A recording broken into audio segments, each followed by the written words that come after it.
I told you you're a part of this too. You know what? Yes, I am. We're partners. So what's the plan? Oh, well, first my friends are going to take out the new mayor-elect on her big night. No way. And then we're going to blow Gotham's seawall in 7 different places, and the flooding will happen so fast, and Gotham will finally be actually renewed. Wow. Would you mind marking those spots in the seawall on this map? Since, we're partners.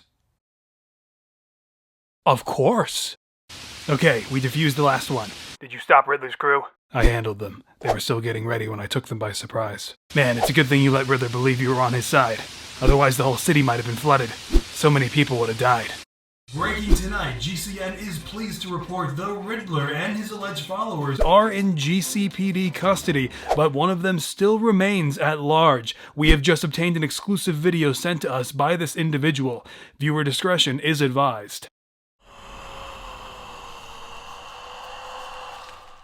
Hey there, friend of the Riddler here. Looks like all of our guys got caught, but the boss wanted me to read one last riddle in case things went wrong. Okay, here goes. Bruce Wayne is a little bitch orphan boy and also the Batman. Thanks for watching, everyone. Can we go looting?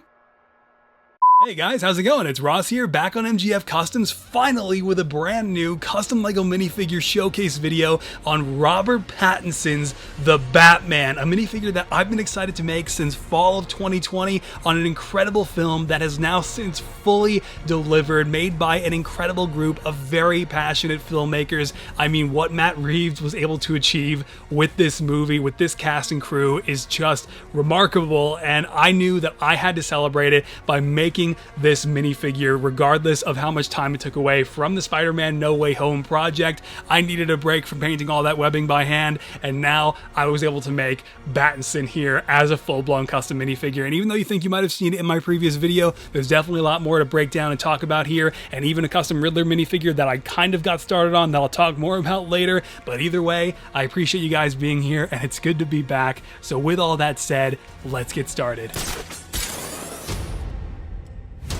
Alright, and here he is, in full, Robert Pattinson's The Batman in LEGO, and he's all fully painted by me, not including the pupils and the cheekbones, but I painted literally everything else on this figure, and this figure would not have been possible without the 3D printed kit that I used by Nate's Minifigs. He sent that over along with a couple Riddler masks and a couple Selena Kyle masks, and without his 3D printing work, this minifigure never would have looked this good, because I was able to expedite the process of otherwise having to make my own cowl, sculpt the chest armor, sculpt the shoulders, and the gauntlets. I was able to skip all of that, and that goes a long way in getting a minifigure done in half the time, obviously. And as you can see, the cowl is really cool because this is actually a 2-piece cowl that comes together in the middle to create the overall form of the Pattinson cowl from the movie, and it's really cool. Essentially all I did was just kind of do some preliminary sanding inside and outside of the cowl to smooth it all out, and then painted it all in a couple layers of black, one gloss layer, then one matte layer of black, and then essentially after that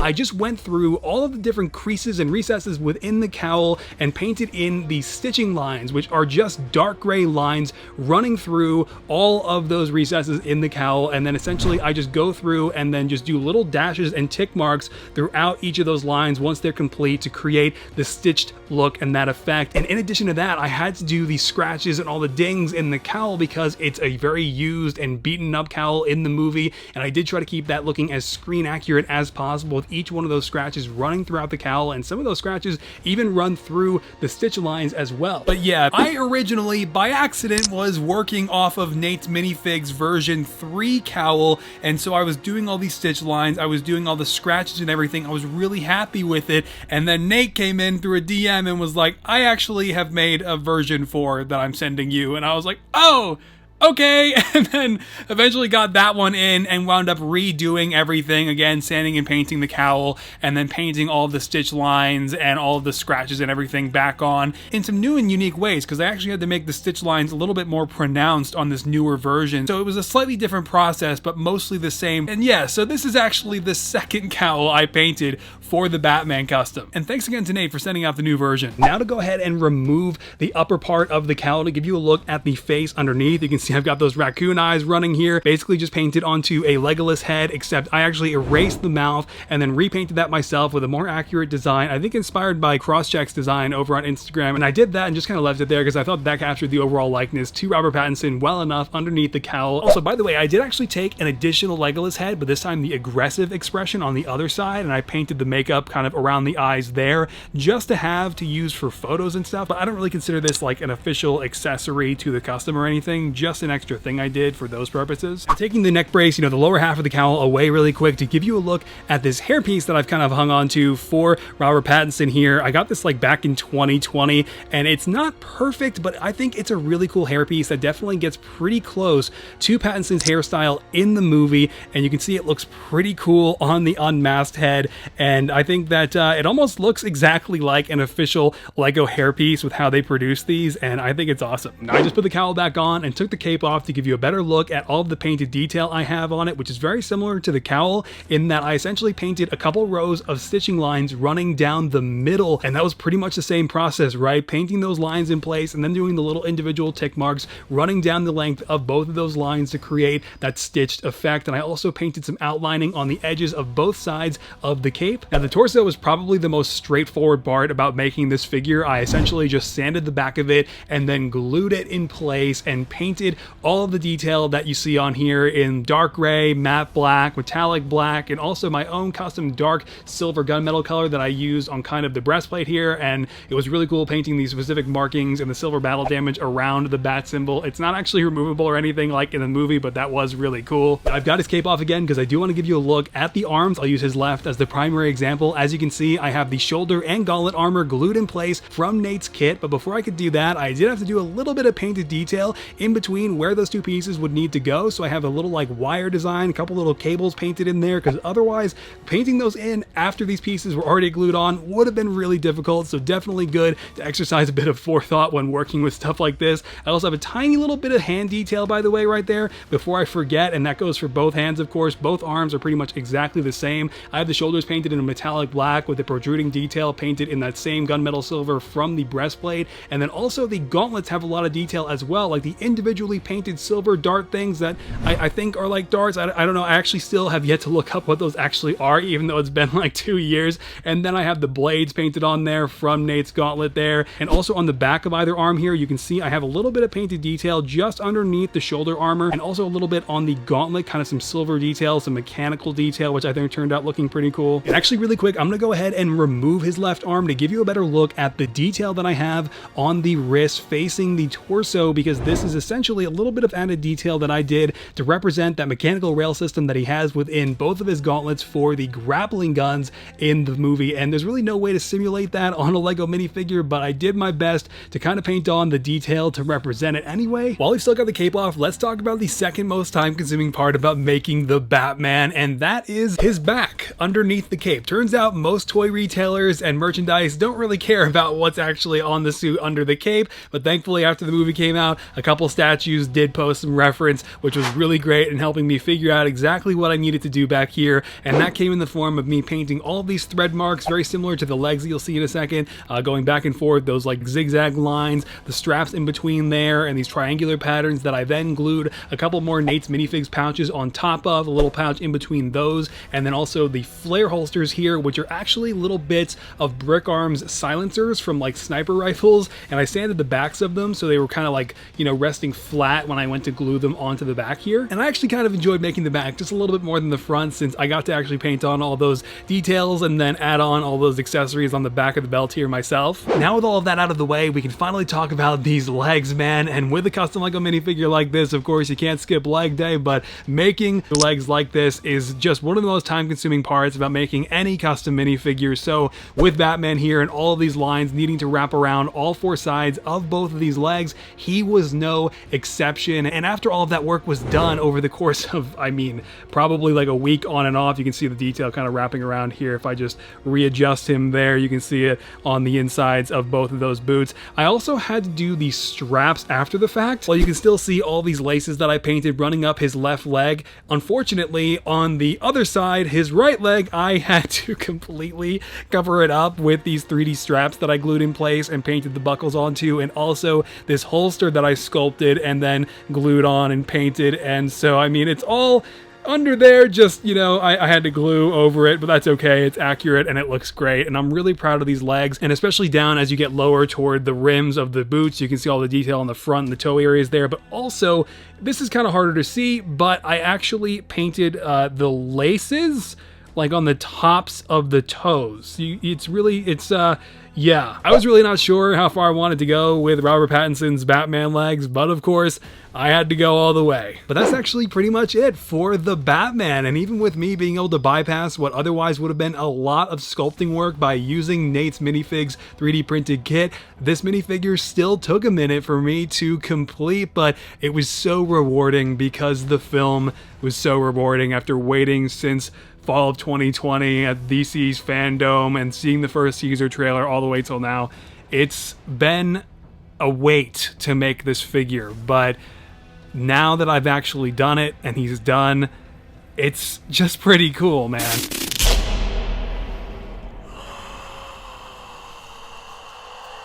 Actually, one last thing for those of you guys who stuck around to this part of the video, here is that Riddler figure I started. This is by no means a finished custom, and in its current state, it really is a half custom, but I did make it in such a way that I could continue this into a full Riddler figure at some point if I want to. So I've got the full Riddler mask from Nate's Minifigs all sanded and fully painted. Saran wrap was done first, and then the combat mask and all of its straps painted after that. I painted the white metallic glasses on there. I've got a head under here that somewhat resembles Paul Dano. I've also got the fabric jacket all precisely cut and painted in mossy green. I did all of that. I painted the Riddler question mark on there. I even took a wild style hoodie piece and then I chopped off the back of it and then made sure to put that in place inside the fabric coat here. And so, I mean, it's ready to go to be taken into being a full-on custom Riddler minifigure with a lot more detail than what you see here, but I have bigger priorities right now, like Spider-Man No Way Home, Doctor Strange 2, and just other Marvel figures that I want to be making this year. So unfortunately, the Riddler is getting tossed to the back burner, but I wanted you guys to see him anyway. And he's also got his little roll of tape there, which is actually a printed round tile. I forget where I got that from, but I basically then drilled the center out to make it look like an actual roll of tape, and also I kind of like painted a little bit of detail onto the top of it too, very similar to my Quicksilver actually from 2014. So that's a throwback for you, but there is the makeshift, unfinished Riddler custom from the Batman as a quick little bonus for you. This just in. A horrific chase took place on the interstate tonight between the Bat Vigilante and an unknown suspect. GCN is on the scene hearing from eyewitnesses. Yeah, literally everybody died. A bunch of trucks crashed together and that Bat guy just used him like a ramp. It looked cool, but those people burnt to a crisp. Jesus, maybe just stick a tracker on the car next time.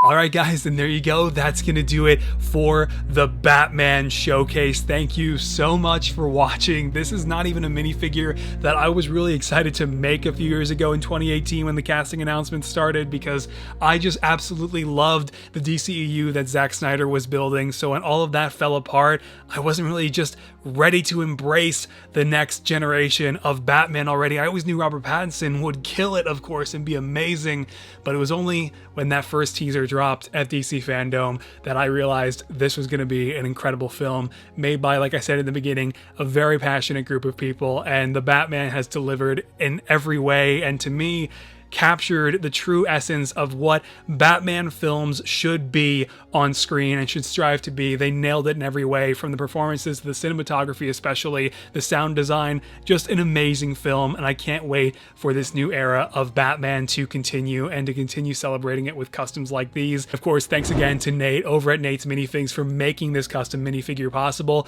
Without him, it never would have looked this good, and I never would have been able to get a quick head start on Riddler or Selena Kyle back here, which I hope to revisit eventually someday. But with all that said, guys, I'm gonna get back to my Spider-Man No Way Home project. This much needed break from all of the hand-painted webbing I'm doing for that project has definitely gone a long way, but I'm so excited to finish up Andrew Garfield's Amazing Spider-Man 2 suit, the integrated suit, and of course, start on Tobey Maguire's Spider-Man. The progress, as always, is hitting Patreon first, just like it did for the Batman here ever since I got started in the back half of March. Everybody's reactions, everything over there is always so fun and just really helps keep me going and maintain the momentum when working on my custom Lego minifigures, so I hope to see you there. Otherwise, of course, my preview edits and the teasers and, you know, the photos like these and, of course, the posters and stuff are always hitting my Instagram, Twitter, and Facebook, so I hope to see you there. Or over on my second channel, MGF Extra, where I post mostly weekly vlogs and stuff like reactions to Moon Knight right now.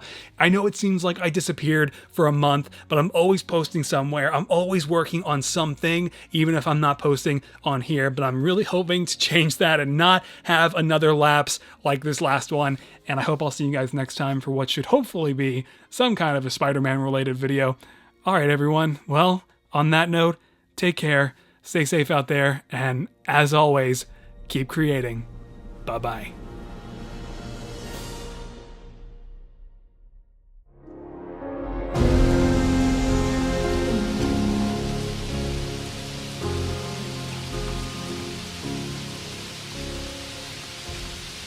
In between where